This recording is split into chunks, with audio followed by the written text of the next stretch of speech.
Hey, hello and welcome back to another video. Thank you so much for all of your love and support over the years. Our mission is to help you all better understand your inner selves. Many of you are having problems with thoughts that divert you from your desire. So, how should we approach this issue? Let's check out this video. We're trying to get you to see the death experience from your broader point of view. And we know humans have such a screwy picture of death. The day you're born, you say, watch out, that could kill you. And you begin to develop this resistance to, and it is odd because it is inevitable. You don't know anyone that doesn't experience it, and yet you dread it. And a question like this further enhances the dread, doesn't it? Well, I'm not sure exactly. Really, I'm trying to reconcile if there's nothing that's incurable. In other words, if disease doesn't take you out, would anybody die? Let's take away train wrecks, car wrecks, trucks running over you, that would be the and next disease. Step. And there's leprosy. Let's see. We love this question because what you're helping us to amplify is that there are many people who make their death experience in the same way that you make your next choice in life experience.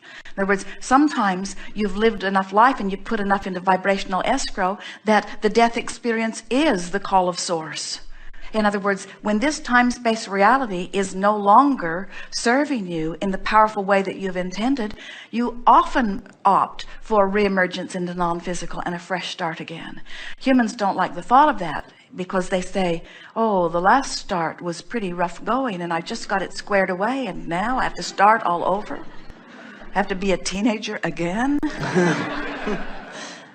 But we lovingly want to say to you that that is a question that would ever only be spoken from human perspective and from a disconnected human perspective as well. Okay. A lot of creating by default going on by a lot of people because you're offering vibrations all over the place, not tending to them. You've forgotten that it matters how you feel. It's a very common thing. People will say, I must speak the truth. I must face reality. And we say, why keep active in your vibration something that you don't want? Because it's true. We say, but surely there are things that are true that cause alignment with source.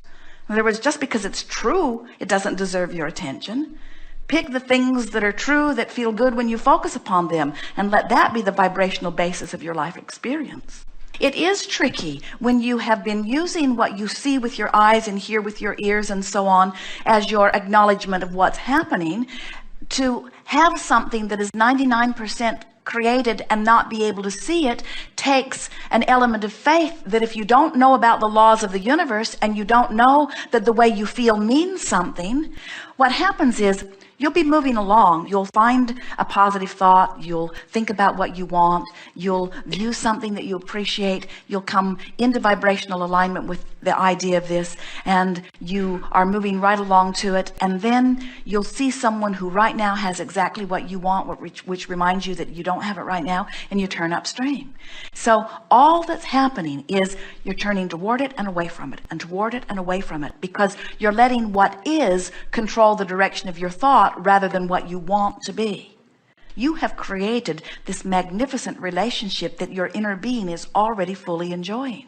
We'll give you more about that in a moment. So as this relationship is already come to vibrational fruition and you're feeling good about whatever, you're moving toward it. As you feel bad, you're moving away from it. So the work has already been done relative to the creation of the relationship. Now your work is to hold yourself in vibrational alignment with the well-being that is waiting for you, which means your work now is to feel good. So this is the dumbing down part that we really want you to hear, and it is not a dumb question at all. It's the elementary question that you have posed so beautifully.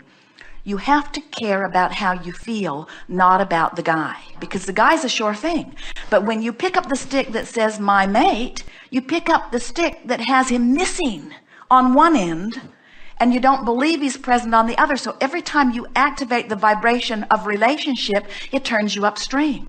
Where if instead of activating the vibration of relationship, you were activating the vibration of things always work out for me, I'm getting a handle of this, I know what I'm doing, I've been envisioning, my life has caused me to put him there, I know he's there, I don't have to worry about when he's coming, and you get focused upon other things that make you feel good, or things about that make you feel good, before you know it, you'll be there. Now, about this vibrational escrow, we want to paint another picture for you. We think you'll like it a lot. So, talk about Jerry and Esther. So, all of their lives, and Jerry was here first, so he was banging around before Esther was born. Long before Esther was born. And he was, that was Esther talking. And so he was launching things into his vibrational escrow. He launched things into his vibrational escrow even before he was born. So did Esther. And this work that they are now upon was already in vibrational escrow before either one of them were born. Now they're banging around in physical form. They're having relationships with other people. They're launching rockets of desire. And they put into vibrational escrow a picture of what they want in terms of their purpose of life and what they want in terms of relationship. In other words, they created a vibrational escrow that was really about each other. Now, neither one of them had ever met each other, but they were already alive and active. So here's this vibrational escrow. So then here's Esther finding a reason to feel good and moving closer toward Jerry. She didn't know it. Here's Jerry finding a reason to feel good and moving closer toward Esther. In other words, they weren't focused upon finding each other. That's not how they found each other. They were focused upon this that made them happy, and this that made them happy, and this that made them happy, and this that made them happy, and this that made them happy. And when two happy people got over there in their vibrational escrow, there they were. And the day they met, they knew. In other words, the day they met, they could not take their eyes from one another. They did not know what it was about. They felt a coming home that was indescribable. What you want is a sure thing. It's just a matter of you allowing yourself vibrational alignment with who you are. So when your quest is alignment with who you are, we promise you your lover will be there. So a woman said to us one day, Abraham, will my son find a mate soon? And we said, hopefully not. She did not like that answer at all. She said, how can you say that? I think that is the answer to everything that is wrong. And we said, if he finds a mate right now, she also will be unemployed. She won't like herself either. If he demanded that the universe give it to him now, then it would come as he is now. Well, what's happening with you is your picture of who you are and what you want is so vivid, and you are in the process of coming into alignment with that vivid picture. So the timing of this relationship is not because he's late in showing up. It's because you are wanting to come into alignment with who. It is so much better to be in alignment with who you are, him be in alignment with who he is. And when you rendezvous, you're two people in alignment who then recognize each other. But if you meet him before he's in alignment, or if you meet him before you're in alignment, then you miss it, you see. And that's all that's been happening. And that's just fine. Don't want to rendezvous with someone that is not in vibrational alignment with your total picture of what you are wanting. Calibration is a real thing. Point of attraction is a real thing. Law of attraction is a real thing. You cannot ask circumstances to be different so that you'll feel different. You got to feel different anyway. You got to find a way of feeling different. So you got to say things, more general things, such as there have been other people in this position and things always do work out in one way or another. And there is a way of lightening up in this, and there are solutions along the way. And in the same way that we have found an effective doctor that knows what he's doing as much as anybody does about this, if we can attract that, then we can attract the means to afford him. And if we can attract that, then we can attract this. And that's the most significant thing. Do you realize in all of that, that's the thing you wanted most? Just a little while ago, that's all you cared about. That was all you cared about. That was the thing that mattered the most. And you got it. You got that thing that you cared the most about. You got a doctor that knows what he's doing. You got the thing that matters most. But you're still complaining. And we understand why, but you got to cut it out. Can you remember when you didn't have that doctor? Does it feel like greater relief now that you've got that doctor? Can you remember when you don't have enough money? Can you imagine a time when you do? You see what we're getting at? You can make the shift. This is the thing. We've always enjoyed visiting with you, and it's because you're real, and it's because you hear what we're saying. But this is the thing that we want all of you to hear. Humans keep wanting conditions to change so that they can have a better feeling response to the condition. That's not what deliberate creation is. Never ask a question that you think the answer is going to be contrary to your lining up with who you are and what you're wanting. There are some people who can say, better and better, I'm feeling better and better, I'm feeling better and better. Because these things we know, this is not going to take him out. He is on the way to recovery. You have a doctor that knows what he's doing. You are primarily going to get what you want. What you want to do is put yourself in a position where you're not suffering along the way. As much as anything, this is an opportunity for you to understand that you can control the direction of your mind even under conditions like this. And we know it's not an easy thing to do, but it's a possible thing to do. And so far, you've not been focused in a way that is working the way it can or the way you want it to. In other words, what is looming so big in your experience. And this is what's interesting. At first, what is that was looming so big? Because your desire was so strong, you made it end run around that. This is what we mean. When you have a desire that is very, very strong, it doesn't matter what your beliefs are. Your desire will dominate. So your desire was so strong that you accomplished what you wanted by attracting someone who can really guide you in a productive and effective way.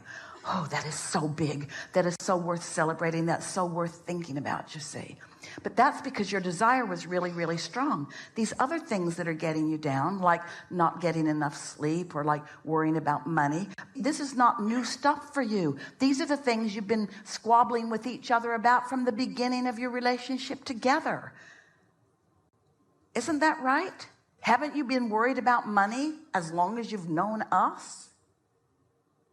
And so this isn't new. It's just exacerbated by the situation.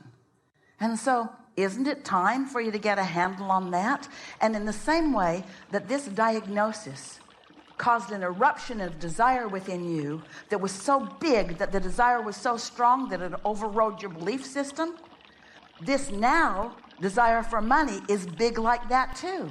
And it will also be strong enough to override your belief system.